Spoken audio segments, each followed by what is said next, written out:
রাসূল তাড়াতাড়ি জিবরাইলকে বলতেছেন, হে জিবরাইল বলো আমার সাহাবী আবু যর গিফারীকে আসমানের ফেরেশতারা চিনে, এমন কি দুইটা গুণ যার কারণে আসমানের ফেরেশতারা চিনে, তাড়াতাড়ি বলো আমি আমার সাহাবীদেরকেও জানায় দিব। আল্লাহু আকবার বলেন।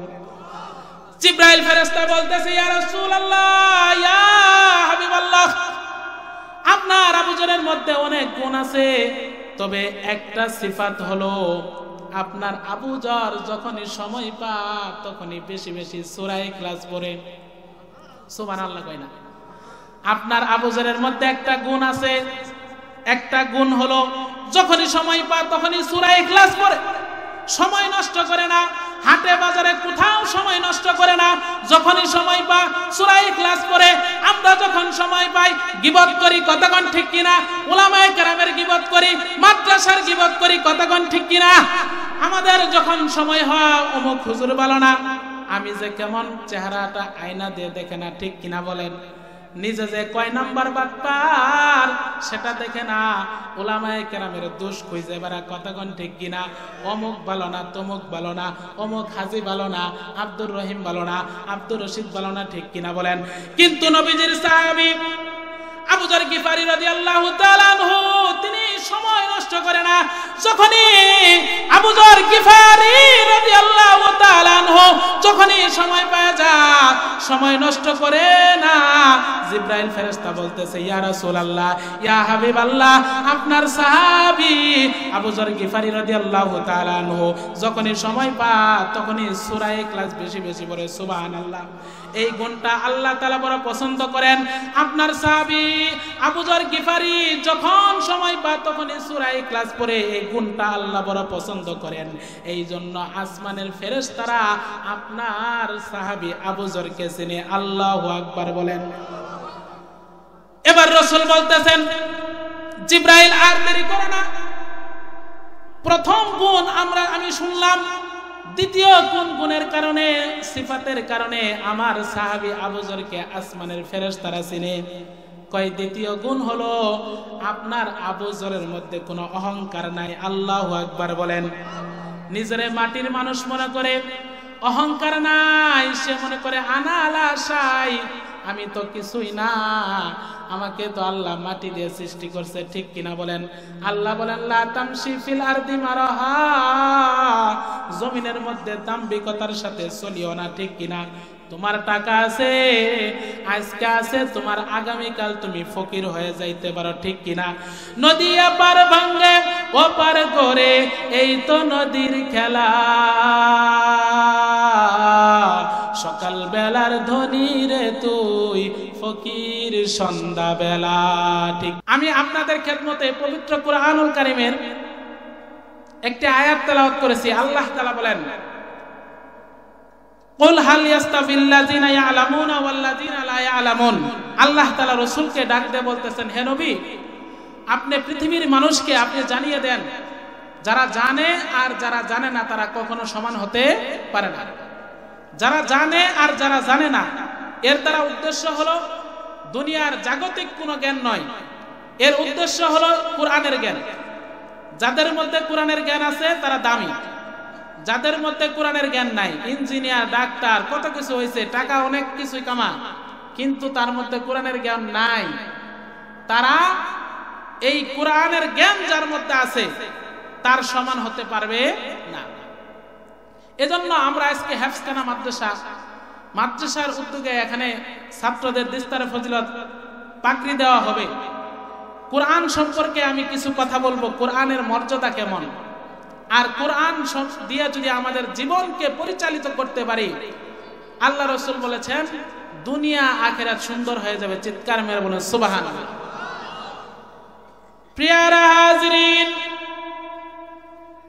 আল্লাহর হাবিব সাল্লাল্লাহু আলাইহি ওয়াসাল্লাম তিনি বলেন, তারাকতু ফীকুম আমরাইন লান তাদিল্লু মা তামাসসাকতুম বিহিমা, কিতাবাল্লাহি ওয়া সুন্নাত রাসূলি। আল্লাহর হাবিব সাল্লাল্লাহু আলাইহি ওয়াসাল্লাম পৃথিবীর মানুষকে ডাক দিয়ে বলতেছেন, হে পৃথিবীর মানুষ শোনো, আমি তোমাদের সামনে দুইটা জিনিস রেখে যাচ্ছি, দুইটা জিনিস আমি তোমাদের সামনে আমি রেখে যাচ্ছি।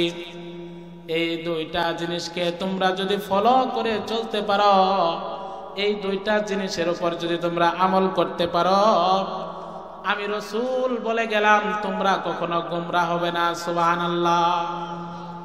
এক নাম্বার কিতাব আল্লাহ, আল্লাহর কিতাব কুরআন। দুই নাম্বার ও সুন্নাত রাসূলি, রাসূলের সুন্নাত। এই দুইটা জিনিস যদি তোমরা মেনে চলতে পারো, তোমার জীবনের মধ্যে ফিট করতে পারো, রাসূল বলেন তোমরা কখনো কি হবে না, গোমরাহ হবে না। তাহলে আমাদের দুনিয়ার গুমরাহি ভ্রষ্টতা থেকে আমরা যদি বাঁচতে চাই, দুইটা জিনিস আমাদের অনুসরণ করতে হবে। এক নাম্বার হলো কোরআন, দুই নাম্বার হলো রাসূলের হাদিস। এক নাম্বার কোরআন, দুই নাম্বার কি? কথা বলেন, দুই নাম্বার কি? সবাই কোন কি? এক নাম্বার কোরআন, দুই নাম্বার রাসূলের হাদিস। এই দুইটা জিনিসকে যদি আমরা ফলো করে চলতে পারি, দুনিয়া আখিরাত আমাদের জন্য সুন্দর হয়ে যাবে। চিৎকার মেরে বলুন সুবহানাল্লাহ। কোরআনের মর্যাদা কেমন জানেন? কোরআন যারা পড়বে, কোরআনের উপর যারা আমল করবে, তাদের মর্যাদা হলো সে তো নিজে জান্নাতে যাবেই, বরং তার পরিবারের 10 জন মানুষ যাদের জন্য কোরআন ওয়ালা সুপারিশ করে, যাদের জন্য জাহান্নাম অবধারিত হয়ে গেছে, ওয়াজিব হয়ে গেছে, এমন 10 জন মানুষকে সুপারিশ করে একজন কোরআনের হাফেজ জান্নাতে নিয়ে যাবে। দলিল তিরমিজি শরীফের 2905 নম্বর হাদিস, 2905 নম্বর হাদিস। এই 2905 নম্বর হাদিস তিরমিজি শরীফের, এই হাদিসের বর্ণনাকারী হলেন আলী ইবনে আবি তালিব রাদিয়াল্লাহু তাআলা আনহু। আন আলী ইবনে আবি তালিব রাদিয়াল্লাহু তাআলা আনহু قال قال النبي صلى الله عليه وسلم من قرأ القرآن فاستظهره فأحل حلاله من قرأ القرآن فاستظهره فأحل حلاله وحرم حرامه أدخله الله الجنة في 10 من أهل بيته كلهم قد وجبت له النار। চিৎকার মেরে বলুন আল্লাহু আকবার।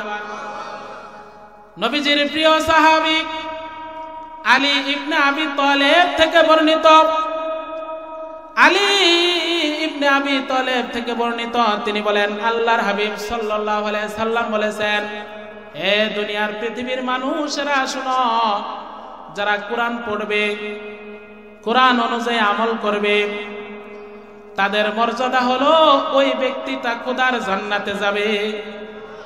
শুধু তাই না, এই কোরআনের হাফেজকে আল্লাহ তাআলা এমন একটা মর্যাদা দিবেন, তাকে বিশেষ একটা পাওয়ার দিবেন, যেই পাওয়ারের মাধ্যমে এই কোরআনের হাফেজ তার পরিবারের, তার আত্মীয় স্বজনদের মধ্য থেকে 10 জন ব্যক্তিকে জান্নাতে নিয়ে যাবে।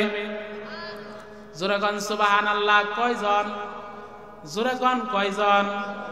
10 জন মানুষকে একজন কোরআনের হাফেজ জান্নাতে লয়ে যাবে।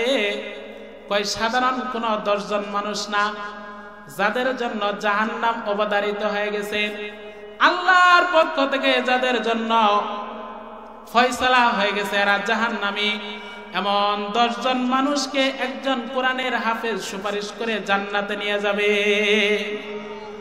তাহলে কোরআনের মাদ্রাসা হয়েছে, আপনারা খুশি না বেজার?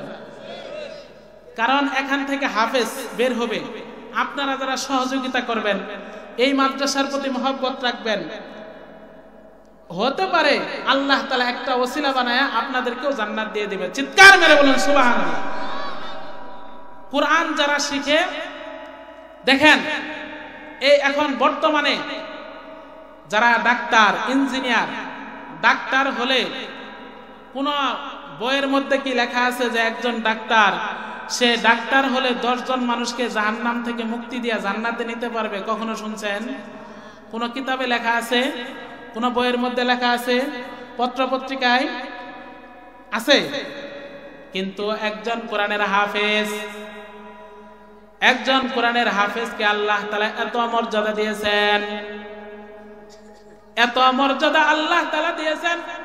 একজন কোরআনের হাফেজ, তাকে আল্লাহ তাআলা এত পাওয়ার দিবেন, সে আল্লাহ তাআলার কাছে বিশেষ একটা পাওয়ার পেয়ে 10 জন মানুষ যাদের জন্য জাহান্নাম অবধারিত হয়ে গেছে, এমন 10 জন মানুষকে ওই হাফেজে কোরআন সুপারিশ করে আল্লাহর জান্নাতে নিয়ে যাবে।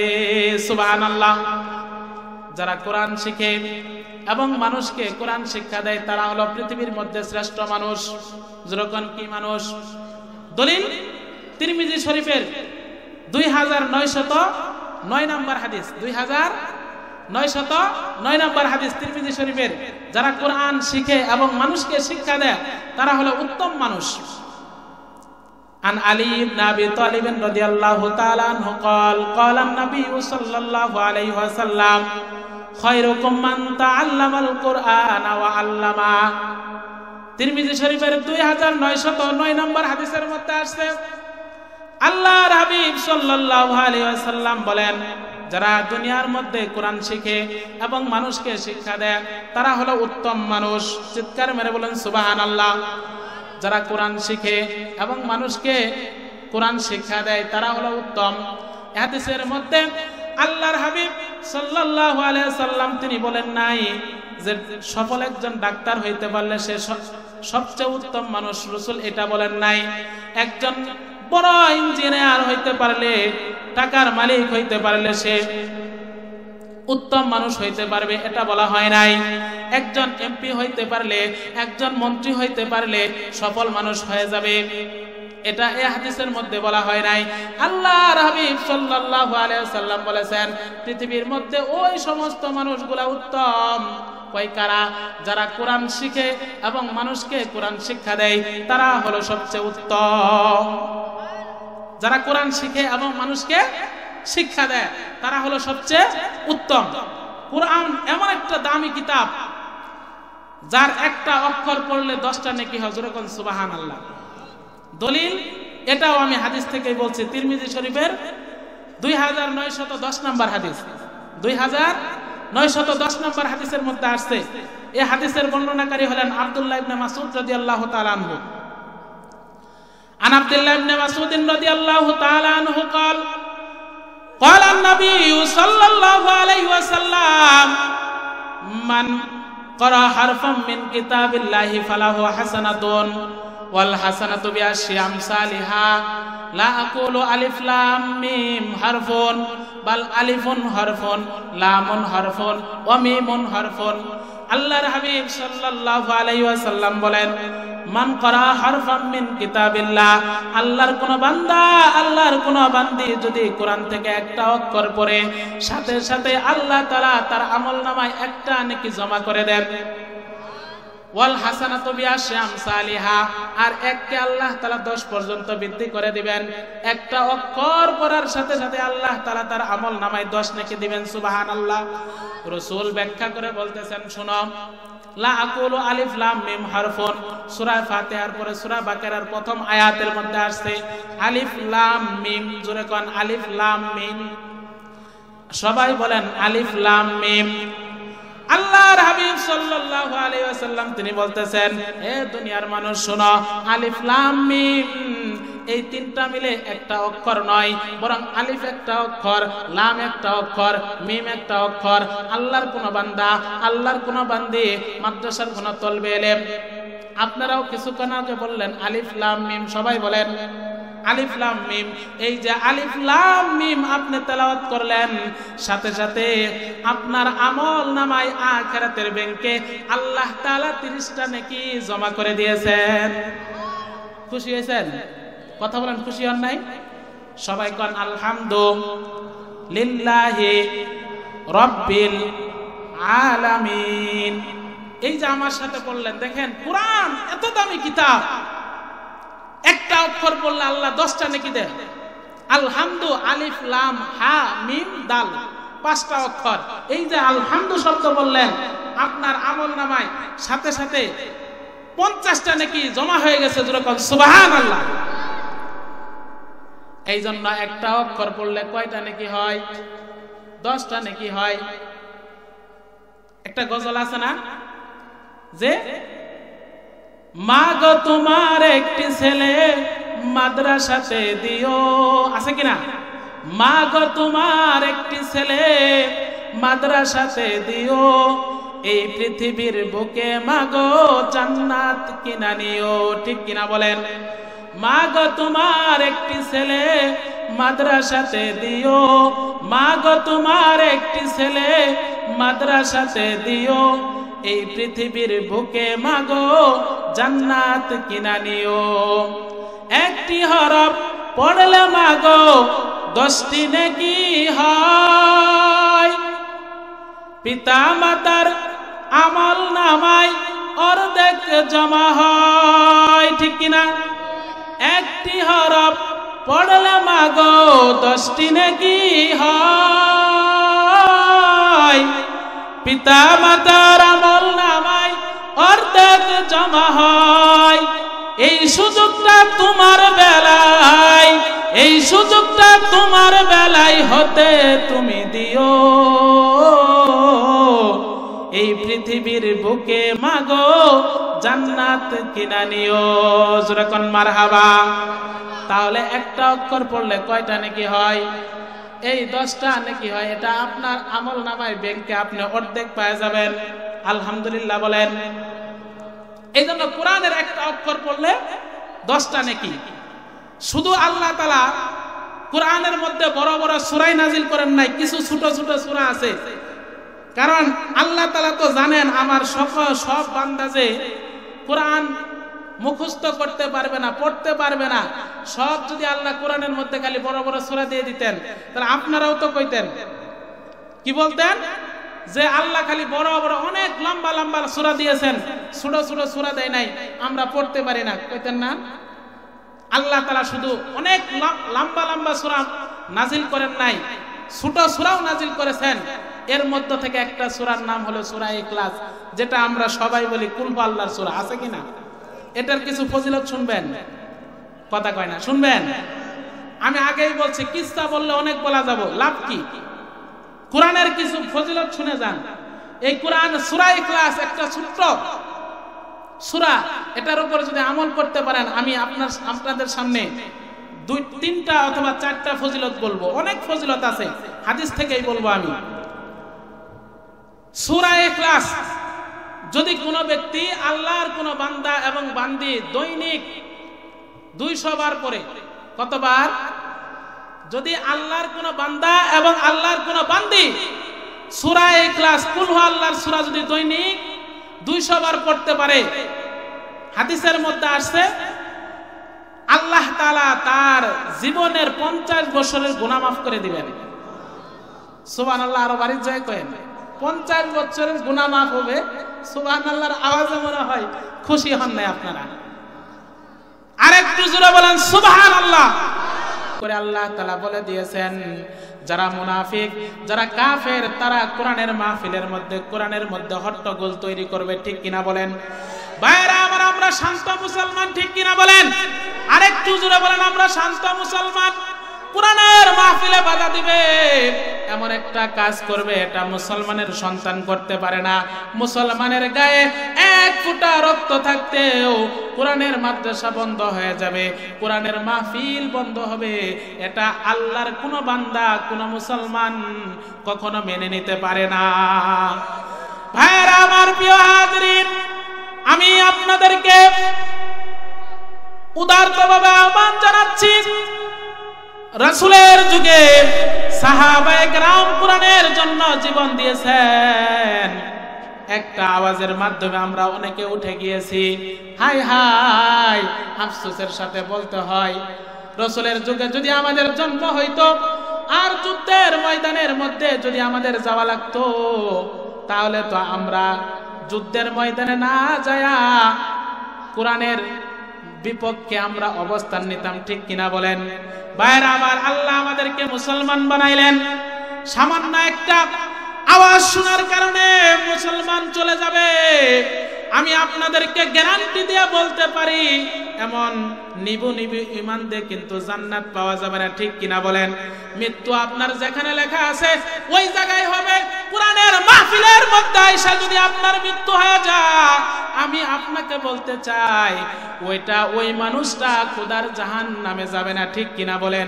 হে মুসলমান, আপনার ঈমান এত দুর্বল কেন? একটা আওয়াজ শুনেছেন আর কোরআনের মাহফিল থেকে আপনি চলে গেলেন। আপনার ঈমান এত দুর্বল কেন? আপনি তো কোরআনের মাহফিল থেকে ভয় পায় চলে গেলেন, কয় আক্রমণ হবে কিনা, ঠিক কিনা বলেন? আরো জোরে বলেন, ঠিক কিনা? সবাই যায় নাই। যাদের মধ্যে কোরআনের দরদ আছে, নবীজির গড় কোরআনের প্রতি যাদের মহব্বত আছে, তারা এখানে আছে। আর যারা ভয় পা, মুসলমান নামে মাত্র মুসলমান, ঠিক কিনা বলেন, তারা ভয় পায় চলে গেছে। রসুলের যুগে রসুলের চাচা, রসুলের আপন চাচা হওয়ার পরেও হেদায়েত পায় নাই, ঠিক কিনা? আজকের এই মাহফিল আপনার নাজাতের ওসিলা হইতে পারে। কাল কিয়ামতের ময়দানে আল্লাহ রাব্বুল আলামিন যখন বিচারের মাঠ কায়েম করবেন, ওই দিন এই মাহফিলটা আপনার জন্য নাজাতের ওসিলা হইতে পারে। কথা কোন ঠিক কিনা? এই জন্য যারা আছেন তারা ভাগ্যবান, আর যারা চলে গেছে তারা কি? কথা বলেন, তারা ভীরু মুসলমান। এমন ঈমান দিয়ে জান্নাত পাওয়া যাবে না? পাওয়া যাবে। কিছু হয়েছে এখানে? কথা কোন হয়েছে? কিছুই হয় নাই। কিন্তু কতগুলা আমাদের এখানে লোক ছিল, কিছু মানুষ চলে গেছে, আশেপাশে আছে। ভাই, আমি আপনাদেরকে আবারও বলতেছি, আসেন কোরআনের মাহফিলের জন্য। আপনার জীবন, আপনার হায়াত যতদিন পর্যন্ত আছে ততদিন পর্যন্ত আপনার মৃত্যু হবে না। এই জন্য ভয় পায় চলে গেলেন, এটা করেন না। মা বোন, আপনারা মারামারি করিয়েন না। ভাইদেরকে আমি বলবো, ভাই, কোরআনের মাহফিলে বাধা সৃষ্টি করে এটা তো কাফেরদের স্বভাব, মুসলমানদের স্বভাব। কোরআনের মধ্যে যেখানে কোরআনের মাহফিল চলাকালীন, কোরআন চলাকালীন যেখানে কোরআন তেলাওয়াত করা হয়, মাদ্রাসা যেখানে আছে, মসজিদ যেখানে আছে, উলামায়ে কেরামের উপর আক্রমণ যদি হয়, মাদ্রাসার উপরে যদি আক্রমণ হয়, মাহফিলের উপরে যদি আক্রমণ হয়, আমাদের কর্তব্য হলো সেটা অন্যায়ের বিরুদ্ধে সকলকে ঝাঁপিয়ে পড়া। কথা কোন ঠিক কিনা?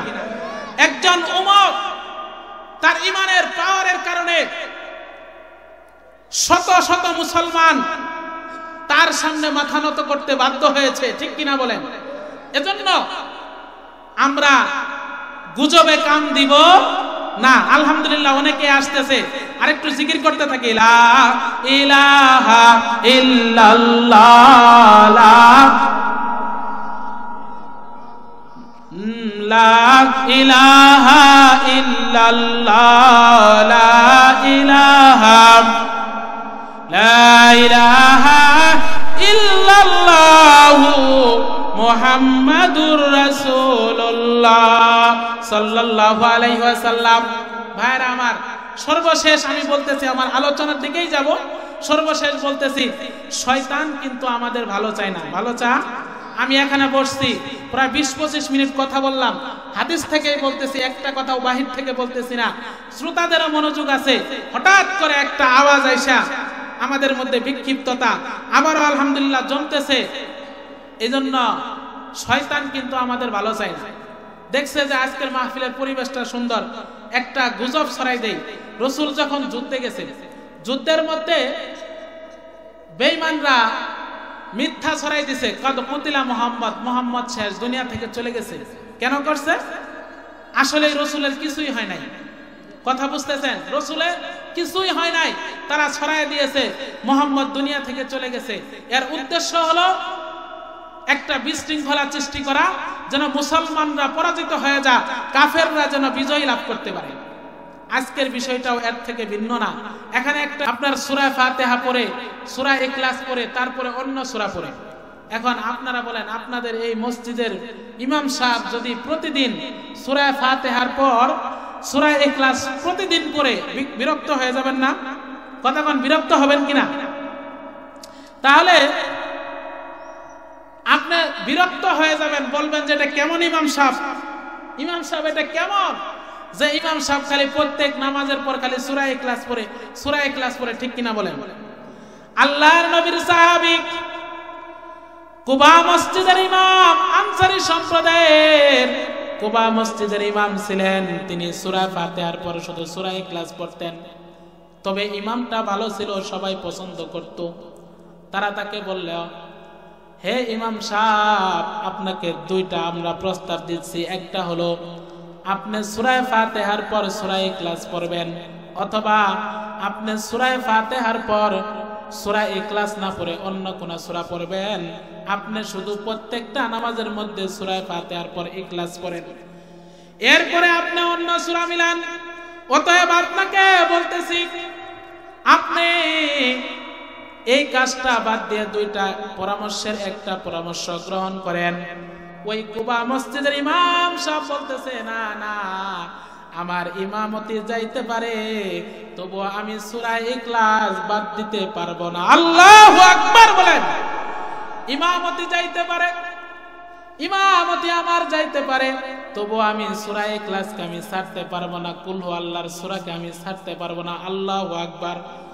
এই কুবা মসজিদের ইমাম বলতেছে, আমার ইমামতি চলে যাইতে পারে, তোমাদের পছন্দ হইলে আমাকে ইমাম রাখতে পারো, পছন্দ না হলে আমার চাকরি থেকে তোমরা আমাকে, আমার চাকরি থেকে তোমরা বাদ দিতে পারো, আমি ইমামতি বাদ দিয়ে দিব। কিন্তু লোকেরা বলতেছে, না না, আপনি তো আমাদের পছন্দের ইমাম সাহেব, আপনাকে বাদ দেওয়া যাবে না।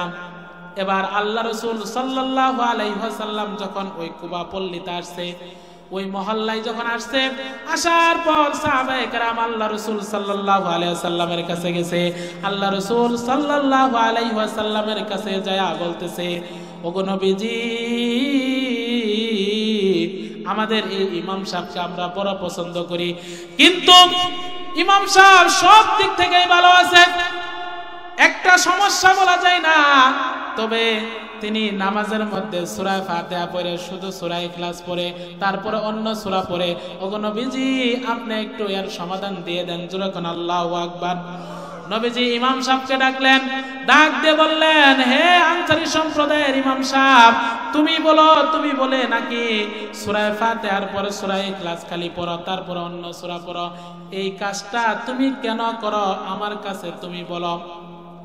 সাহাবী বলতেছে, ইয়া রাসূলুল্লাহ, ইয়া হাবিবাল্লাহ, আমি এই কাজটা করি, আমি সূরা ইখলাসকে বড় মহব্বত করি। আল্লাহু আকবার বলেন।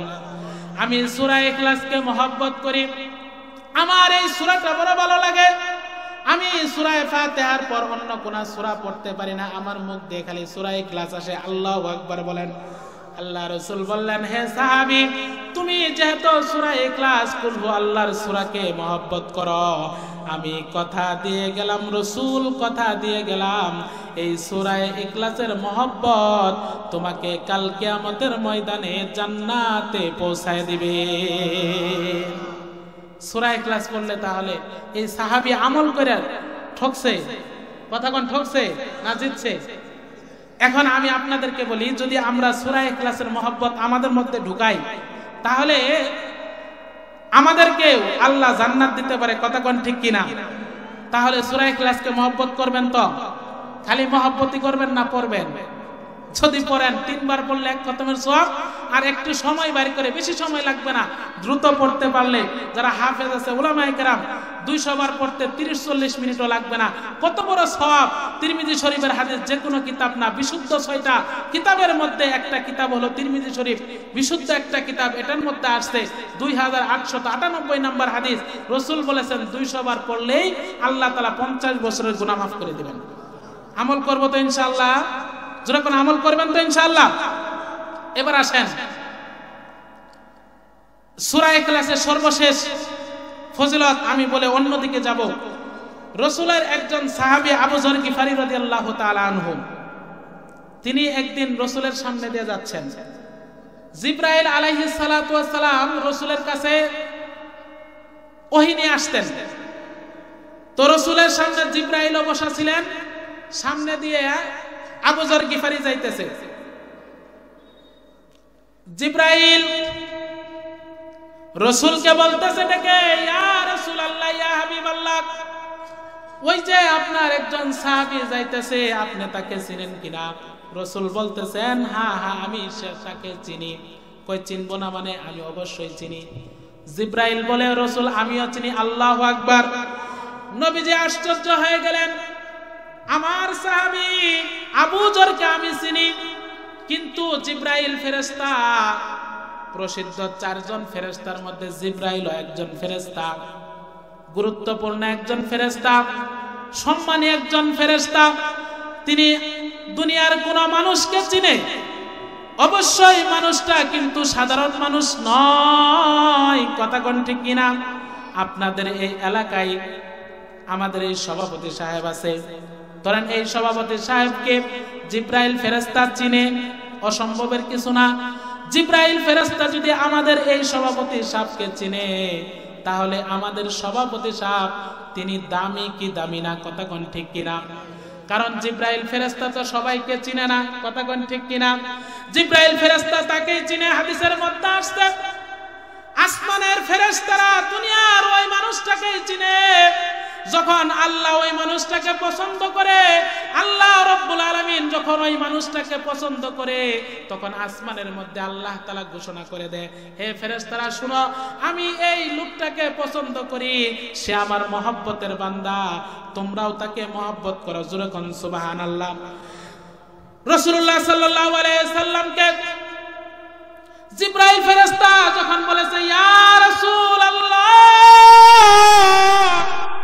ইয়া হাবিবাল্লাহ, শুধু আমি চিনি তাই না, আপনার সাহাবী আবু যর গিফারিকে আসমানের ফেরেশতারাও চিনে। জোরে কোন আল্লাহু আকবার। রাসূল আরো আশ্চর্য হয়ে গেলেন, আসমানের ফেরেশতারাও চিনে। ভাই জিব্রাইল বলো, আমার সাহাবী আবু যরের এমন কি আমল আছে যে আমলের কারণে তুমি চিনো, আসমানের ফেরেশতারাও চিনে, আবু যরকে চিনে, তাহলে তার মধ্যে বিশেষ এমন কি গুণ আছে যার কারণে আসমানের ফেরেশতারাও তাকে চিনে? জোরে কোন আল্লাহু আকবার। জিব্রাইল ফেরেশতা বলতেছে, ইয়া রাসূলুল্লাহ, ইয়া হাবিবাল্লাহ, আপনার ফেরেশতা আবু যর গিফারিকে চিনে, আসমানের ফেরেশতা 2টা গুণের কারণে। জোরে কোন কয়টা গুণ? 2টা। শুনবেন কি শুনবেন না? শুনতে মন চায়, সবাই শুনবেন। কয়টা গুণের কারণে চিনে?